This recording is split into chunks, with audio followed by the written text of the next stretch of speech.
जिसकी मां की आखिरी रोटी को एक करोड़पति ने अपने जूतों से कुचल दिया और कुछ ही घंटों बाद उसी लड़के ने उसी आदमी की जान बचाई। लेकिन असली कहानी अभी शुरू होती है। सर्दियों की वो सुबह जैसे आसमान ने खुद को सफेद चादर में लपेट लिया हो। पटना जंक्शन धुंध में ऐसा खोया हुआ था मानो दुनिया ने अपनी सांसें थाम रखी हों। घड़ी ने सुबह के 5 बजाए और प्लेटफॉर्म नंबर 3 पर खड़ी दिल्ली जाने वाली ट्रेन धीरे धीरे लोगों की बेचैनी से भरती जा रही थी। चाय वालों की आवाजें चाय गरम चाय गरम कोहरे को चीरती हुई कानों तक पहुंच रही थी। लेकिन इस भीड़ में, इस शोर में एक चेहरा ऐसा भी था जो बिल्कुल खामोश था। वो था आर्यन। सिर्फ 20 साल का, लेकिन आंखों में उम्र से कहीं ज्यादा थकान। कंधे पर एक पुराना फटा हुआ झोला, पैरों में टूटी चप्पल और चेहरे पर ऐसा सन्नाटा जैसे जिंदगी ने उससे सब कुछ छीन लिया हो।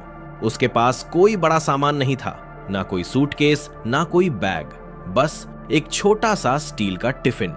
लेकिन वो टिफिन उसके लिए दुनिया की सबसे कीमती चीज था, क्योंकि उसमें रखी थी 2 सूखी रोटियां और थोड़ा सा अचार।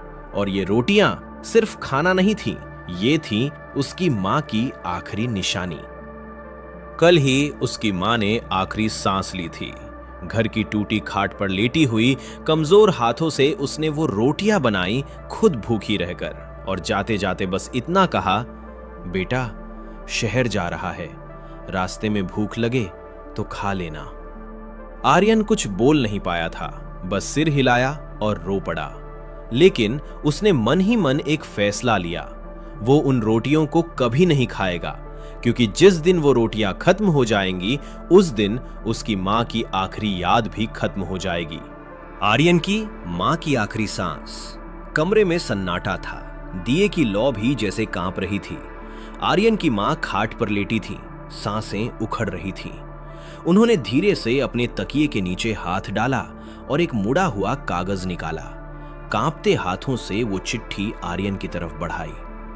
बेटा इसे संभाल कर रखना। आर्यन ने रोते हुए पूछा, मां इसमें क्या है? मां हल्का सा मुस्कुराई, लेकिन वो मुस्कान दर्द से भरी थी।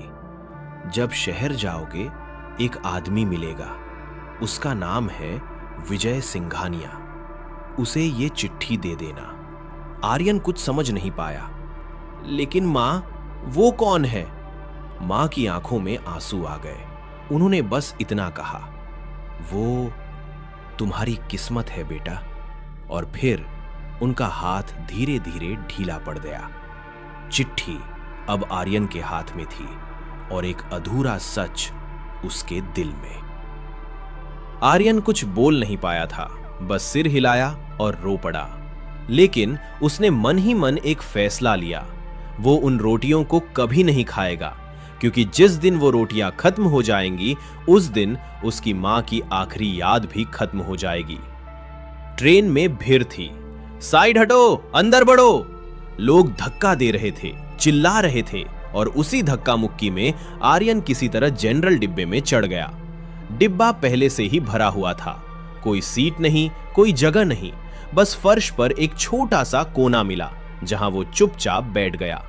उसने अपने टिफिन को ऐसे पकड़ा हुआ था जैसे कोई अपनी सबसे कीमती चीज को सीने से लगाकर रखता है। उसकी नजरें खाली थीं, लेकिन अंदर यादों का तूफान चल रहा था। उसे याद आ रहा था कैसे उसकी मां बारिश में भीगते हुए भी उसके लिए लकड़ी इकट्ठा करती थी, कैसे वो खुद आधी रोटी खाती और पूरी रोटी उसे दे देती, कैसे वो कहती, तू बस पढ़ ले बेटा, एक दिन बड़ा आदमी बनेगा। और आज वो बड़ा बनने के लिए घर छोड़कर जा रहा था। लेकिन जिसके लिए जा रहा था वो अब इस दुनिया में नहीं थी। तभी प्लेटफॉर्म पर हलचल बढ़ी। कुछ लोग रास्ता साफ करने लगे। हटो हटो, रास्ता दो। और फिर एक चमकता हुआ चेहरा नजर आया। मिस्टर सिंघानिया, शहर के सबसे बड़े उद्योगपति। महंगा कोट, हाथ में हीरे की अंगूठी और साथ में बॉडीगार्ड्स। जहां वो चलते लोग खुद ब खुद रास्ता छोड़ देते। उनकी दुनिया आर्यन की दुनिया से बिल्कुल अलग थी। एक तरफ दौलत की चमक, दूसरी तरफ गरीबी की धूल। आर्यन ने उन्हें देखा, लेकिन ज्यादा देर तक नहीं, क्योंकि उसे पता था ये लोग उसकी दुनिया के नहीं हैं। वो फिर से नीचे देखने लगा और अपने टिफिन को थोड़ा और कसकर पकड़ लिया, जैसे डर हो कि कहीं ये भी उससे छिन ना जाए। ट्रेन धीरे धीरे चलने लगी, सीटी बजी और पटना स्टेशन पीछे छूटने लगा। लेकिन आर्यन को नहीं पता था कि ये सफर सिर्फ शहर तक का नहीं है। ये सफर उसे उस सच तक ले जाएगा जो उसकी जिंदगी हमेशा के लिए बदल देगा। और उसे ये भी नहीं पता था कि जिस आदमी को उसने अभी देखा है वही उसकी किस्मत का सबसे बड़ा मोड़ बनने वाला है। अगले ही कुछ घंटों में एक ऐसी घटना होने वाली थी जो ना सिर्फ आर्यन की जिंदगी बल्कि उस करोड़पति के दिल को भी हमेशा के लिए बदल देगी। ट्रेन अब रफ्तार पकड़ चुकी थी। पहियों की आवाज ठक ठक ठक ठक, मानो किसी अनसुनी कहानी की धड़कन बन गई हो। जनरल डिब्बे में भीड़ और बढ़ चुकी थी। लोग एक दूसरे से चिपके खड़े थे, किसी को सांस लेने की जगह नहीं तो किसी को बैठने की। आर्यन अभी भी उसी कोने में बैठा था, अपने टिफिन को सीने से लगाए, जैसे कोई बच्चा अपना खिलौना बचाता है। उसकी आंखें बंद थी, लेकिन वो सो नहीं रहा था, वो अपनी मां को महसूस कर रहा था। अचानक डिब्बे में हलचल मची। साइड हो जाओ, रास्ता दो। कुछ लोग धक्का देते हुए अंदर घुसे और उनके बीच वही चमकता हुआ नाम मिस्टर सिंघानिया। उनके बॉडीगार्ड्स लोगों को पीछे धकेल रहे थे, जैसे ये जनरल डिब्बा नहीं, उनका निजी कैबिन हो। एक बॉडीगार्ड चिल्लाया, अरे हटो, दिखता नहीं कौन आ रहे हैं। लोग डर के मारे सिमट गए, लेकिन उस भीड़ में एक चीज थी जो सिमट नहीं पाई, आर्यन का छोटा सा झोला। धक्का लगा और उसी धक्के में सिंघानिया का भारी जूता सीधे आर्यन के झोले पर पड़ गया। झोला खुला हुआ था और अगले ही पल टन, स्टील का टिफिन दूर जा गिरा। ढक्कन खुल गया और मां की वो 2 रोटियां गंदे फर्श पर बिखर गई। वो पल जैसे समय ने खुद को रोक लिया हो। आर्यन की सांस अटक गई, उसकी आंखें फैल गईं और फिर वो घबरा कर उठ पड़ा। नहीं नहीं, वो ट्रेन पर झुक गया, कांपते हाथों से रोटियों को उठाने लगा, जैसे कोई बिखरे हुए सपनों को समेटता है। तभी एक ठंडी घमंडी आवाज गूंजी, ये क्या गंदगी फैला रखी है तुमने? आर्यन ने ऊपर देखा, सामने मिस्टर सिंघानिया खड़े थे। उनकी आंखों में गुस्सा नहीं, घृणा थी। उन्होंने नाक सिकोड़ते हुए कहा, सड़ी हुई रोटियां लेकर घूम रहे हो? तुम जैसे लोग ही शहर को गंदा करते हैं, बीमारियां फैलाते हैं। आर्यन कुछ बोल नहीं पाया, उसके होठ कांप रहे थे, आंखों से आंसू गिरने लगे, लेकिन असली दर्द अभी बाकी था। अचानक सिंघानिया ने अपने चमकते जूते उठाए और उन रोटियों पर रख दिए। एक बार फिर दूसरी बार कुचल दिया, जैसे वो रोटियां नहीं, किसी की भावनाएं हो। पूरा डिब्बा एक पल के लिए शांत हो गया। फिर किसी ने हंसते हुए कहा, अरे देखो, 2 कौड़ी की रोटी के लिए रो रहा है। दूसरा बोला, अरे भाई नई ले लेना, इतना क्या ड्रामा। और फिर धीरे धीरे हंसी गूंजने लगी। आर्यन वहीं बैठ गया। उसने उन कुचली हुई रोटियों को बहुत धीरे धीरे उठाया, हर टुकड़ा जैसे उसकी मां का एक हिस्सा हो। उसने अपनी जेब से एक पुराना रुमाल निकाला और उन टुकड़ों को उसमें लपेट लिया, बहुत संभाल कर, बहुत प्यार से। फिर उसे अपने सीने से लगा लिया। अब वो रो नहीं रहा था, वो टूट चुका था। उसकी आंखों में एक ही सवाल था, मां, मैंने आपकी आखिरी निशानी को बचा क्यों नहीं पाया?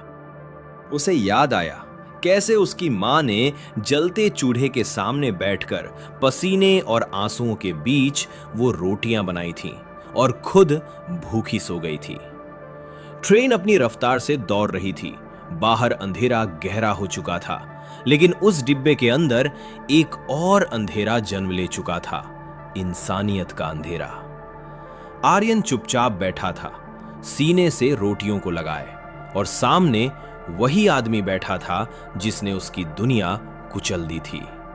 लेकिन किस्मत ने तय कर लिया था, अब अगली बारी उस आदमी की थी। कुछ ही घंटों में एक ऐसा हादसा होने वाला था जहां फैसला पैसे नहीं, इंसानियत करेगी। रात गहरा चुकी थी। घड़ी ने करीब 2 बजने का इशारा किया। ट्रेन अब शहरों से दूर एक सुनसान रास्ते पर दौड़ रही थी। बाहर घना जंगल, ऊंचे ऊंचे पहाड़ और बीच में तेज रफ्तार से भागती हुई ये ट्रेन जैसे अंधेरे को चीरने की कोशिश कर रही हो। डिब्बे के अंदर ज्यादातर लोग सो चुके थे। किसी का सिर सीट पर टिका था तो कोई फर्श पर ही सिमट कर सो गया था। लेकिन आर्यन जाग रहा था। उसकी पीठ दीवार से लगी थी और सीने से वही रुमाल जिसमें उसकी मां की कुचली हुई रोटियां थीं। उसकी आंखों में नींद नहीं थी, बस दर्द था। अचानक ट्रेन की रफ्तार और तेज हो गई। पहियों की आवाज बदल गई। ठक ठक ठक ठक से धड़ धड़ धड़ धड़, जैसे कोई चेतावनी दे रही हो। लेकिन किसी ने ध्यान नहीं दिया। और फिर धड़ाक, एक भयानक झटका लगा। पूरा डिब्बा हवा में उछला। लोग इधर उधर फेंके गए। चीखें गूंज उठी, बचाओ, हे भगवान, मां! ट्रेन पटरी से उतर चुकी थी। जनरल डिब्बा पलट गया था। चारों तरफ अंधेरा, धूल, धुआं और इंसानों की चीखें। किसी का हाथ दब गया, किसी का सिर फट गया। कोई अपने बच्चे को ढूंढ रहा था तो कोई खुद उठने की कोशिश कर रहा था। हर तरफ मौत का तांडव था। आर्यन भी गिरा था। उसके माथे से खून बह रहा था। हाथ छिल गए थे, लेकिन वो जिंदा था। उसने धीरे धीरे खुद को संभाला और सबसे पहले अपने सीने को छुआ। रुमाल अब भी वहीं था। उसने राहत की सांस ली। फिर चारों तरफ देखा और समझ गया, अगर अभी नहीं निकला तो शायद कभी नहीं निकल पाएगा। वो किसी तरह रेंगते हुए खिड़की तक पहुंचा। खिड़की आधी टूटी हुई थी। उसने पूरी ताकत लगाई। धड़ाम! कांच टूट गया और वो बाहर कूद गया।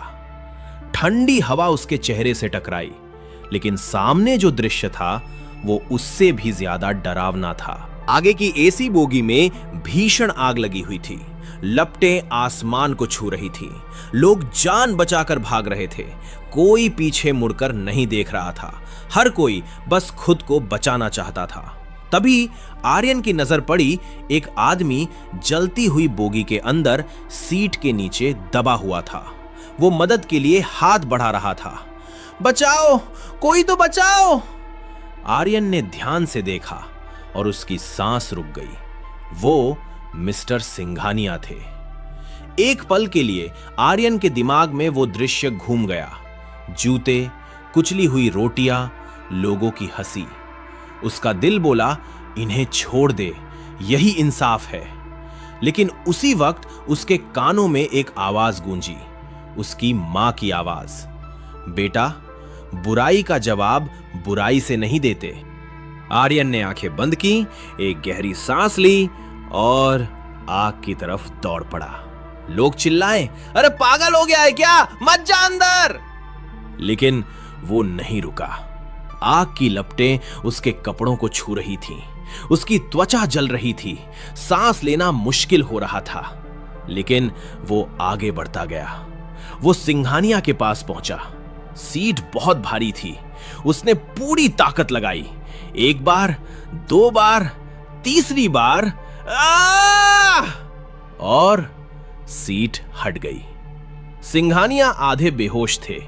आर्यन ने उन्हें कंधे पर उठाया और लड़खड़ाते हुए आग से बाहर निकलने लगा। हर कदम जैसे मौत से लड़ाई हो। आखिरकार वो बाहर गिर पड़ा। सिंघानिया को जमीन पर लिटा दिया और खुद भी वहीं बेहोश हो गया। आग की लपटें अब भी उठ रही थीं, लेकिन दूर से एक आवाज सुनाई दी, एम्बुलेंस की सायरन। रेस्क्यू टीम पहुंच चुकी थी।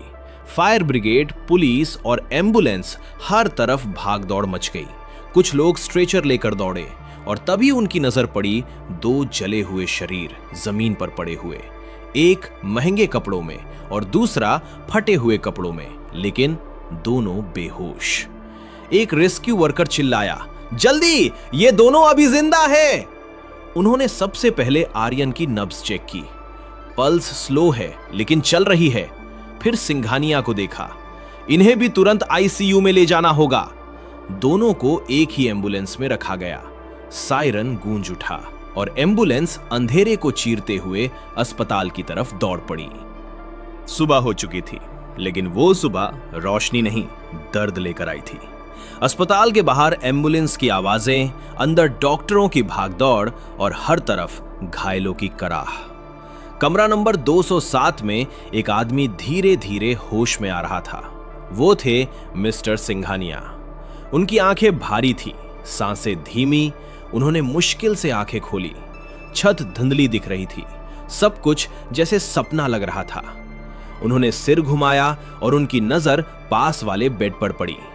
वहां एक शरीर पट्टियों में लिपटा हुआ था, चेहरा आधा जला हुआ, हाथों पर गहरे घाव, लेकिन फिर भी पहचान में आ गया। वो आर्यन था। सिंघानिया की आंखें फैल गईं, दिल की धड़कन तेज हो गई।